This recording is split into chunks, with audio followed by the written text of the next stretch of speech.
Massimo Orsi, buongiorno, Buongiorno. ou buonasera. Buonasera. Ronan Bourdoullec, bonjour. Bonjour. Alors, on est avec l'équipe gagnante, ici, lors de l'inauguration de la Carothèque d'Alain Bernard. Vous êtes le patron de la société Mutina Ceramiche and Design, et vous êtes dans l'opération le designer. Quelques mots sur Mutina, Massimo. Mutina c'est une usine qui fait du carrelage.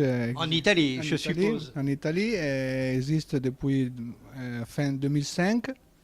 Et c'est une usine que vous avez effectivement rachetée dans ces années-là, oui, on a et qui s'est spécialisée dans la haute qualité de la céramique. Oui, disons que notre spécialisation, c'est travailler avec des designers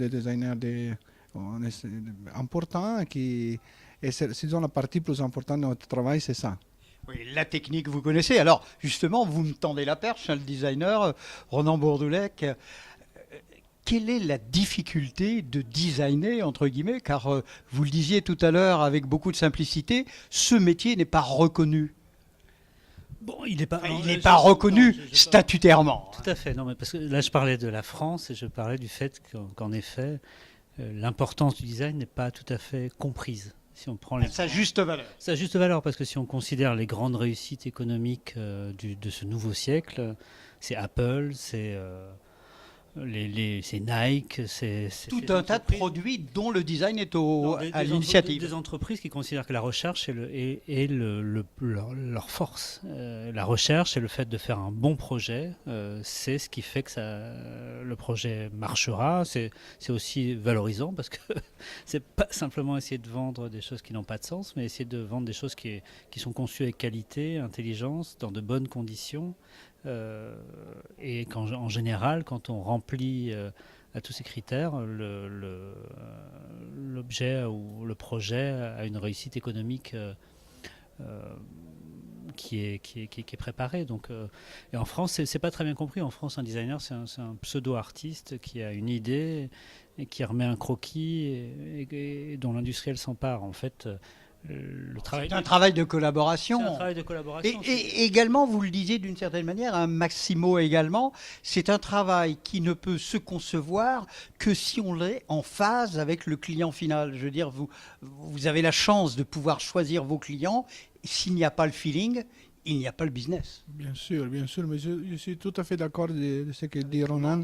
Moi, j'ai regardé l'autre jour, il y avait une statistique de McKinsey, l'usine américaine qui fait toutes les études. Et il disait que les dernières 15 ans, les 100 usines qui sont... oui. Mais on a bien compris que vous êtes une équipe gagnant-gagnante. Ouais. Et alors la caméra est là, on est en France comme en Italie. On est très amis, je voulais dire, en France comme en Italie. Mais là, c'est pas la télévision de Berlusconi. Non, bien sûr, mais il n'y en a plus maintenant en Italie. Il n'y a plus. Il n'y a plus Berlusconi, c'est fini. Non, c'est fini. Et la s'enchaîne maintenant, ces choses. Par contre, vous avez toujours deux papes.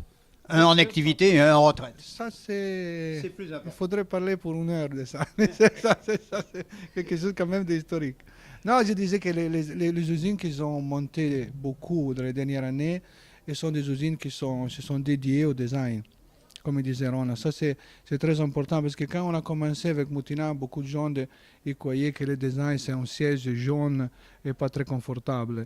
Et le design c'est autre chose. C'est une question de culture, de recherche. C'est une âme. Alors justement, Ronan, vous parlez de recherche, je vous demandais tout à l'heure, quelle est la difficulté dans la technicité? Est-ce que l'on peut mettre sur les céramiques tout ce qui est dans votre tête, ou alors il y a des contraintes techniques pratiquement insurmontables? Insurmontable, oui. Enfin, moi, je me refuse de faire n'importe quel projet avant d'avoir visité l'entreprise. de vérifier si effectivement on pourra rigoler et travailler sérieusement avec son propriétaire. Mais aussi de comprendre les machines. Là, par exemple, dans le cas de notre collection, c'est une machine extraordinaire qui fait 500 mètres de long. Il y a quelques humains qui se trimballent aux alentours, mais d'un côté il y a un silo, de l'autre côté les carreaux sortent emballés. Donc c'est une machine, c'est un monstre extraordinaire. Moutina, c'est une grande variété de types de fabrication, donc il y a plein de cas particuliers, mais avant de comprendre cette machine, avant de faire tout projet, il faut vraiment analyser tout ça, c'est comme une palette en fin de compte. Il y a une palette technique et on l'utilise. Et une palette graphique. Et une palette graphique. Et à partir de là, on essaie de faire un projet. Mais un projet sérieux, c'est un prototype, c'est une grande euphorie. Des semaines de recherche. C'est des années de recherche. Des années de recherche. C'est souvent assez frustrant d'ailleurs parce que c'est l'euphorie de la première intuition et puis la vérification qui s'avère être en fin de compte un peu tragique. En fin de compte, ce qu'on imaginait ou ce qu'on projetait est moins intéressant que ce qu'on croyait. C'est des micro-détails. Là, ces temps-ci, on discute sur la manière dont on peut couper un carreau de céramique. Moi, je trouve que la coupe est trop franche, c'est-à-dire que c'est trop aigu et donc il n'y a pas cette espèce de cette rondeur. Cette rondeur. Mais aujourd'hui, c'est complexe sur le plan industriel, parce que l'industrie est quelque chose qui est en évolution permanente, d'arriver à des choses qu'on avait avant, c'est-à-dire un léger arrondi, un léger rayon sur le carreau. Mais donc tout ça, c'est des questions, et donc là, on perd 1 mois ou 2 mois, parce que ça m'angoisse, et donc Massimo cherche, peut-être qu'on trouvera, peut-être pas, et donc si c'est pas le cas, il faudra modifier le projet, avoir un émail plus épais. Donc tout est question de... Oui, le 10e de millimètre est un sujet, l'emballage est un sujet, la photographie qu'on en fera est un sujet, la qualité du catalogue, les présentations, comment c'est présenté aux clients. D'où l'intérêt de la collaboration. D'où l'intérêt d'une collaboration. C'est une question, un bon projet, c'est une question d'intelligence collective. Chacun à son niveau se doit de se faire le maximum pour arriver à quelque chose dont on est tous fiers et qui est au bon prix, qui est merveilleux. Donc voilà. Très bien. Massimo, au-delà du fait de cette collaboration souriante, efficace, pour des produits d'une très haute qualité, d'une très haute tenue, vous inaugurez à Lyon une première mondiale, un espace entièrement dédié, un showroom entièrement dédié pour les particuliers comme les professionnels aux produits de votre société Moutina. Oui, on est très content. On est très content parce que pour nous, c'est comme serrer un cercle, non? Comme un cercle, comme si dit, no? Un cercle. Parce que quand on a commencé, il y avait très peu de gens qui ont croyé à notre travail. Non? C'était changer les choses dans un monde comme le monde de la céramique, ce n'était pas tout à fait évident parce que c'était un monde...